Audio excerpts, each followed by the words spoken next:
Hello, everybody. My name is Adam, and I'm on a mission to become the world's most prolific reviewer. And to do that, I review books and podcasts and movies and TV series. Today, I'm continuing on with a series called 12 from Hell. And the book that I'm reviewing is called Vampire Killer, a terrifying true story of psychosis, mutilation, and murder by Ryan Greene. And like with a lot of Ryan Greene books, his way of writing a true crime book is a little bit different than other people's. So, other authors, I guess authors are people too. Um, so he'll actually kind of give you the interior thoughts and write it from the killer's point of view. And I think, honestly, this book was the most disturbing of all of the books that I have read so far because the of his because obviously these are crimes that this man did, and the person in the that the book is about is called Richard Chase. So Richard Chase did commit a lot of crimes, violent crimes, really gross, morally abhorrent crimes, and he did horrible things with the bodies of the people he killed. But I think it's pretty clear from Richard's biography that he was unwell since he was a child, and like mentally unwell since he was a child, and a lot of this was hereditary in his family. Like, he grew up with a mother who said that his dad was poisoning them, and later he also believed that he was being poisoned by Nazi UFOs or his mother or his dad or whatever. And he was institutionalized many times throughout his life. And there were moments where he did these things that were not rational, but he kind of escaped the consequences each time. So, one, his mother also was not mentally very stable, so she did her best to try and raise him along with his dad, but it wasn't very good. Like, for example, much later, he would be institutionalized because I think he murdered a dog or something, or a cow. Yeah, I think he murdered a cow because that that's kind of crazy. But basically, he believed that he there was this conspiracy against him, a Nazi UFO conspiracy, and that if he killed things, the blood would purify him and give him energy. So he started with like rabbits, and he moved on to cats and dogs and cows and eventually people. So after he killed the cow, he was placed in an institution, and they gave him medicine, and he was doing better. And his mother was appointed as his guardian, and his mother got him out of the institution and said, "Oh, you shouldn't take drugs anymore," because he had been taking drugs earlier, but those were not uh, you know, uh, psychiatric drugs. Those were like pod and LSD and all of that stuff. They weren't drugs to help with a person's mind. So his mother was like completely anti drugs, and that was the thing that eventually led him to spiral into like these conspiracies in his own mind and start murdering dogs and then murdering people. And yeah, so the things that don't make a lot of sense about this case are that, as I said, he was given a lot of opportunities to kind of slip out of the side of the system. And he wasn't some kind of criminal mastermind or anything. He just kept doing the same thing because that's where his psychosis and his obsession led him to. Like, he was at a party and he threatened some people with a gun, and it was kind of like a joke. But the police, when they came to get him, they didn't take the gun.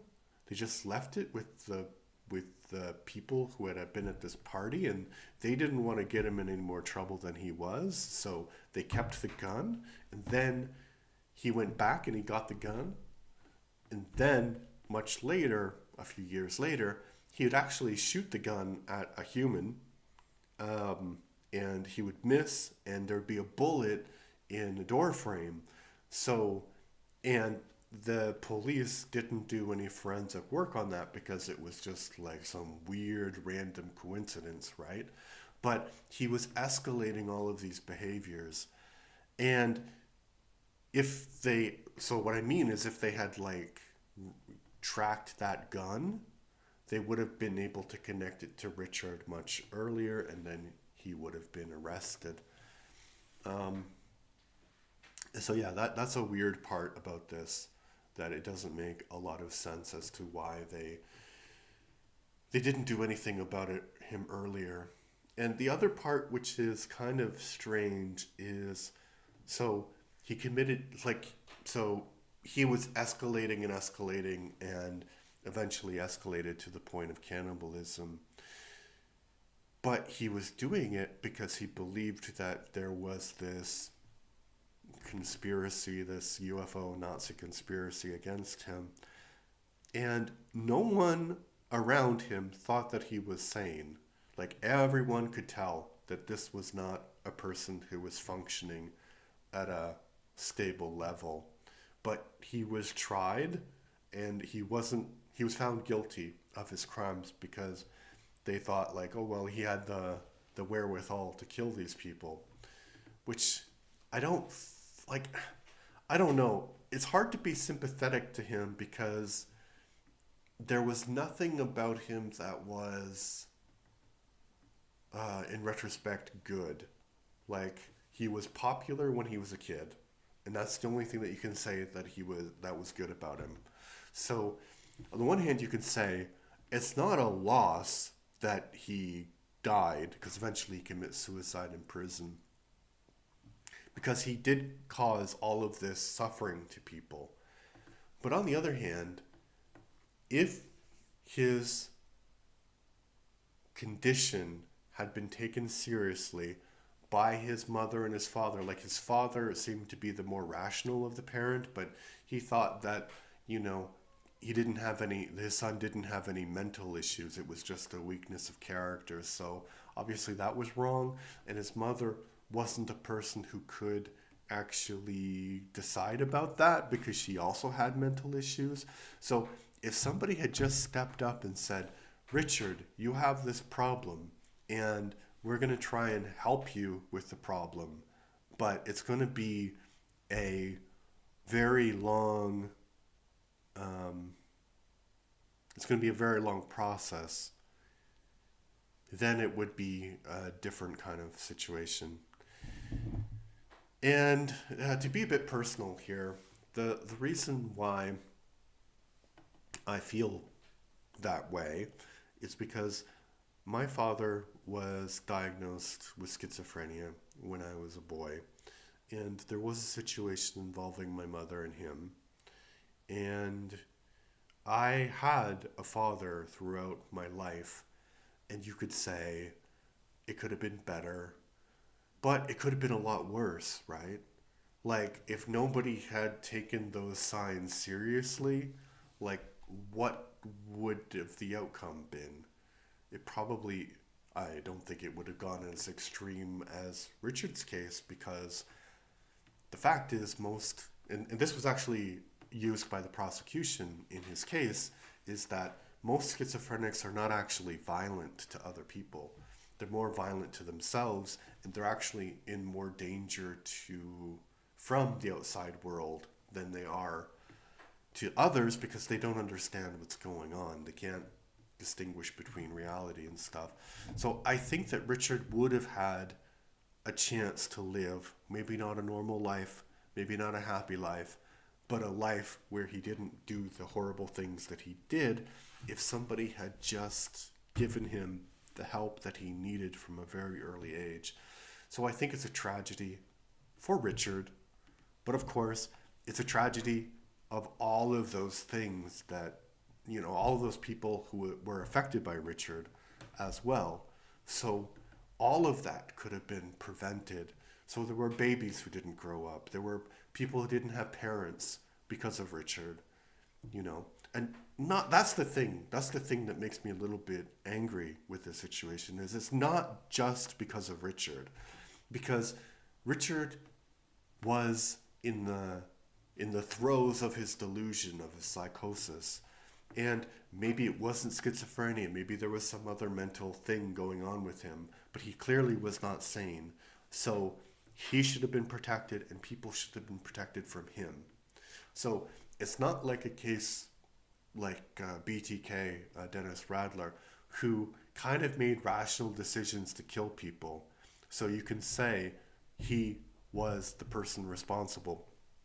And Dennis Radler was able to maintain a normal life, like a normal facade, for years. For 25 years. He raised children. Richard Chase wouldn't have been able to do that because he didn't have the control over anything in his life to be able to do that. He couldn't hold a job. Like, he had this job where he was a bus driver, and all his boss, as was his uncle, asked him to do was to go to the garage, drive the bus to the garage, and the people in the garage would change the oil. And Richard wasn't able to do that. So, I mean, it's hard because you don't want to excuse evil, right? You don't want to say, yeah, it's okay that he killed those people, because it's not okay that he killed those people, but it's also not 100% his responsibility that those people died. But what do you think? Because I think I have maybe a bit too personal point of view about this, but what do you think? Put your thoughts in the comment section. Like and subscribe.